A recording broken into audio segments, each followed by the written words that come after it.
Olá, eu sou o professor Emerson e nós vamos dar continuidade aos nossos estudos de História.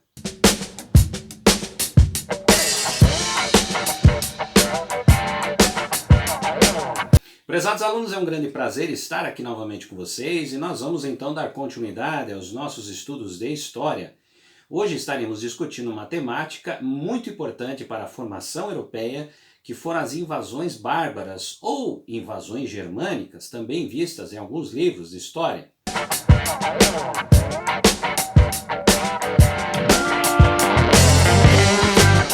Forma que conhecemos efetivamente dos ataques que ocorreram em terras romanas, sobretudo no Império Romano do Ocidente, a partir em torno do século III depois de Cristo.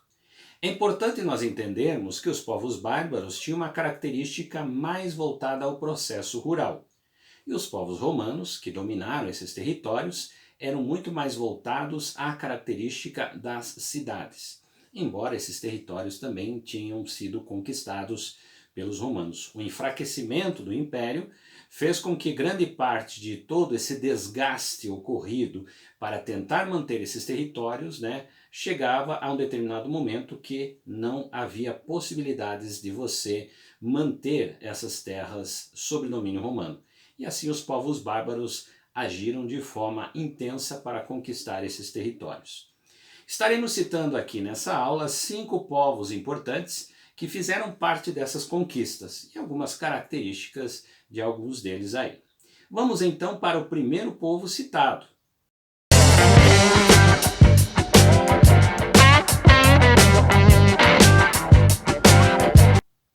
Os vândalos, Os vândalos foram um povo de origem germânica, naturais da Escandinávia, Os vândalos se subdividiam em 2 grupos importantes. Nós falamos do Silinge e do Hasdinge, que são 2 grupos que efetivamente faziam parte. É como se tivesse assim, espécie de aldeias, Tá mais ou menos dentro dessa característica. Embora muito numerosos e uma quantidade muito forte, no sentido assim daquela ideia da conquista, ou seja, ganhar as batalhas, Os primeiros grupos habitavam na Magna Germânia, Então, enquanto o segundo grupo se deslocava mais ao sul desse território, Os confrontos vão ser direcionados e diretos contra o Império Romano, Muitos conflitos que ocorreram, muitas pessoas morreram, nesse processo, mas nós temos aí então o sucesso dos vândalos, que vão conquistar territórios que eram então pertencentes ao Império Romano. Então nós começamos a perceber que começa a se modificar esse cenário europeu que antes era efetivamente de domínio somente do Império Romano. Vamos então ao próximo povo citado.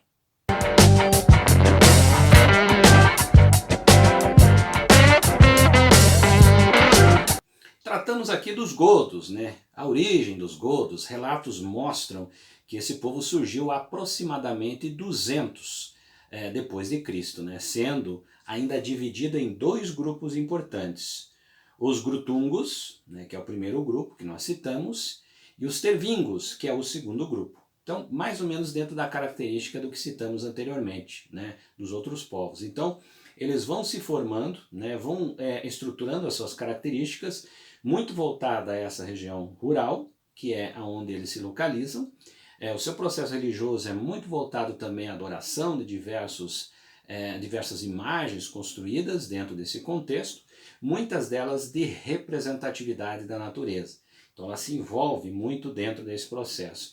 E também foram povos aqui, que foram efetivamente guerreiros exemplares, que também conquistaram territórios pertencentes ao domínio do Império Romano. Então percebam vocês que vai começando efetivamente a se modificar esse cenário.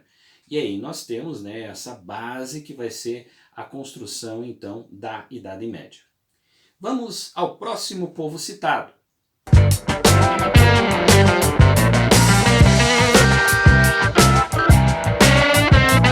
Os visigodos, nós temos aqui um povo extremamente famoso, Em torno de 507, dominaram a região da Península Ibérica, vencendo os vândalos, suevos, alanos, e fundaram o Reino de Toledo. Aí ó, nós temos a primeira composição que vai se formando nessa região da Península Ibérica. Nós estamos tratando basicamente do que mais tarde seria Espanha e também a própria região de Portugal, que pertence à Península, né? Então percebo vocês que nós estamos compreendendo aqui como esse processo de formação começou a se constituir na Europa, que é a partir dessas conquistas.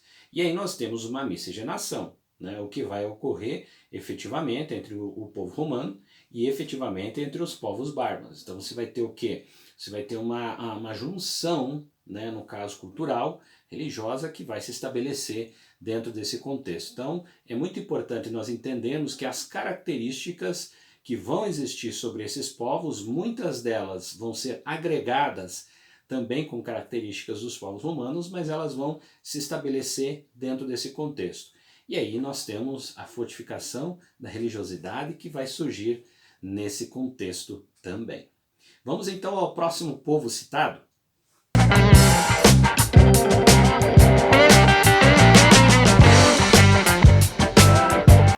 Os ostrogodos, né? Então os ostrogodos foram os povos germânicos que nós temos aqui, que participaram das invasões bárbaras também, né? Durante os últimos momentos da existência do Império Romano. Não se sabe, né, ao certo a origem da cultura que se tem basicamente dentro desse processo, mas aí você tem toda uma relação de tradição de oralidade que vai se estabelecer, né? Então existe uma certa dificuldade quando você vai trazer informações mais precisas, né? Então dependemos muito dos arqueólogos fazer essa remontagem desse cenário e nos trazer informações para compreendermos melhor essas características.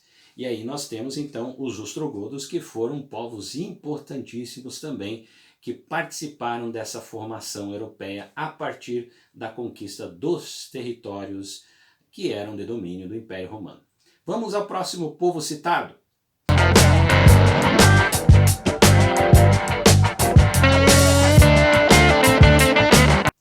O povo vândalo, então nós temos aí os vândalos, né? Logo após os povos bárbaros começarem a invadir as fronteiras romanas, né, e duelar com o próprio império, saquear a cidade, fizeram até então, né, o que só tinha visto acontecer em outros momentos. E os vândalos eram grupos que protagonizaram essas invasões, eram característicos, ou seja, era uma característica desse povo também.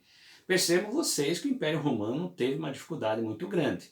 São diversos povos, aqui a gente está citando apenas 5, mas existem outros povos também, né, que participaram desse processo do que seria basicamente essa ideia da formação que nós temos da Europa a partir dessas conquistas. E os vândalos tiveram esse papel importante, também com característica religiosa muito próxima aos outros povos, dentro de contextos religiosos de formação, de adoração, principalmente de imagens, né, e deuses construídos a partir da representação da natureza, que vai ser uma das características que vão existir, vão permanecer dentro do universo cultural. Por que eu falo isso? Porque a religiosidade cristã ela vai efetivamente dominar grande parte da Europa a partir da formação desses reinos que têm origem também desses povos bárbaros, ou seja, uma origem muito forte, que vai ser basicamente a matriz que vai se construir nesse momento onde você tem uma característica mais voltada à construção e à vivência nas cidades, que é do Império Romano, e uma característica mais voltada ao processo rural, que é a relação dos povos bárbaros e a formação, o início do que seria o feudalismo. Vamos então, dentro desse contexto, compreender basicamente que a partir daqui nós temos então essa formação. São povos importantes que fizeram parte desse contexto. As suas origens elas vão ser preservadas, mas nós teremos muito da cultura, né, do próprio Império Romano que vai agregar a esse contexto. Importante nós entendermos que um dos aspectos mais fortes que nós teremos de sobrevivência do que vem efetivamente do Império Romano é a religiosidade. Ou seja, o catolicismo ele começa a ter uma força maior, vai adentrando a formação desses reinos, vai adentrando e trazendo cada vez mais fiéis para dentro do contexto religioso, que vai, em outras palavras, contribuir também para essa formação. Espero que tenha contribuído para vocês conhecerem um pouquinho mais sobre esse processo da formação, principalmente quando tratamos aqui da invasão dos povos bárbaros ao que era de domínio do Império Romano. Nos encontramos no nosso próximo Flash da História.